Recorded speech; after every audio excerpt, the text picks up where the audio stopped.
ইতিমধ্যেই গোটা রাজ্য জুড়ে জাঁকিয়ে শীত পড়তে শুরু করেছে, আর এই শীতের আমেজ বেশ উপভোগ করছেন গোটা রাজ্যবাসী।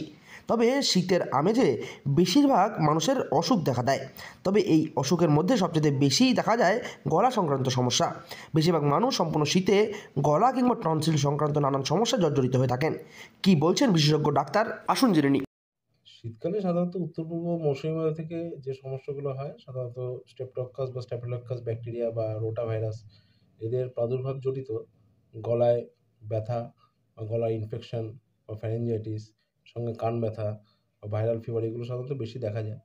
তো সেক্ষেত্রে ঘরোয়া যদি পদ্ধতি বলা যায়, তো সাধারণত যেটা করতে হবে, গরম জল প্রচুর পরিমাণে ব্যবহার করা, অন্তত নাতিশীতোষ্ণ জল, এবং তার সঙ্গে সঙ্গে ঘরোয়া পদ্ধতির মধ্যে শাকসবজি, ফলমূল বেশি করে খাওয়া, বাইরে বেরোতে গেলে অন্তত গলাটা ঢেকে রাখা, কানটা ঢেকে রাখা, মাথাটা ঢেকে রাখা, এবং শীতকালে যতটা দেখা যায় যে অন্তত চেস্টটাকে গার্ড করা, অন্তত সোয়েটার হোক বা কোনো রকম চাদর হোক, চেস্টে যেন যতটা ঠান্ডা না লাগে সেটাই সবচেয়ে বেটার হবে। টনসিলের ক্ষেত্রে মূলত কি ধরনের সমস্যা টনসিলের ক্ষেত্রে যেটা দেখা যায়, প্রচণ্ড গলা ব্যথা হতে পারে, তার সঙ্গে সঙ্গে কান ব্যথা বা জ্বর নিয়ে সাধারণত পেশেন্টরা আসে, শিশু থেকে শুরু করে বড়রা।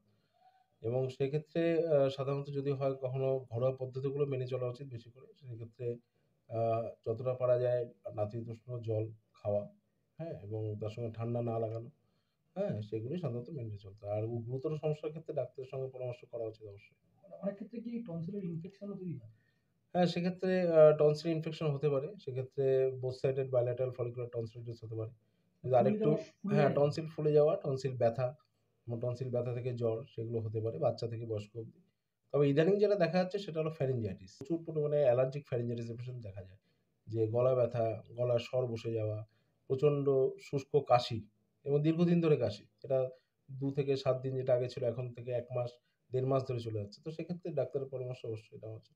শীতকালীন ফল হয় সাধারণত ভিটামিন সি যেগুলোতে বেশি থাকে, যেরকম কমলালেবু থেকে শুরু করে যেগুলো শীতকালে আদার্স যেগুলো ফল পাওয়া যায়, সেগুলো বেশি করে খেলে পরে রোগ প্রতিরোধ ক্ষমতা বাড়বে এবং আইজি আরও ওয়েল মেইনটেইন থাকবে। তো সেক্ষেত্রে এগুলো খাওয়া উচিত। প্রাথমিক ঘরোয়া পদ্ধতি যেটা করতে পারে সেটা হলো যে জলের মধ্যে সামান্য নুন নিয়ে সেখান থেকে গার্গেল করা, বা কিছুটা গোলমরিচ এবং নুন নিয়ে সেখান থেকে গার্গেল করা। তো গার্গেল একটা খুব ভালো পদ্ধতি।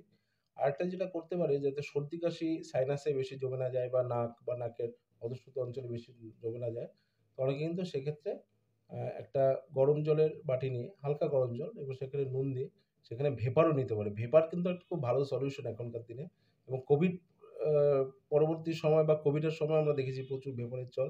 ভেপার কিন্তু সারা বছর চলতে পারে। তবে এই সমস্ত বিষয়ে মাথায় রাখলে পরেই খুব সহজেই শীতকালীন সময়ে গলা ব্যথা এবং গলা সংক্রান্ত নানান সমস্যা থেকে খুব সহজেই মুক্তি পাওয়া যাবে। তাই এই সমস্ত বিষয়গুলি অবশ্যই মেনে চলুন। কোচবিহার থেকে সার্থক পণ্ডিতের রিপোর্ট, লোকাল 18 বাংলা।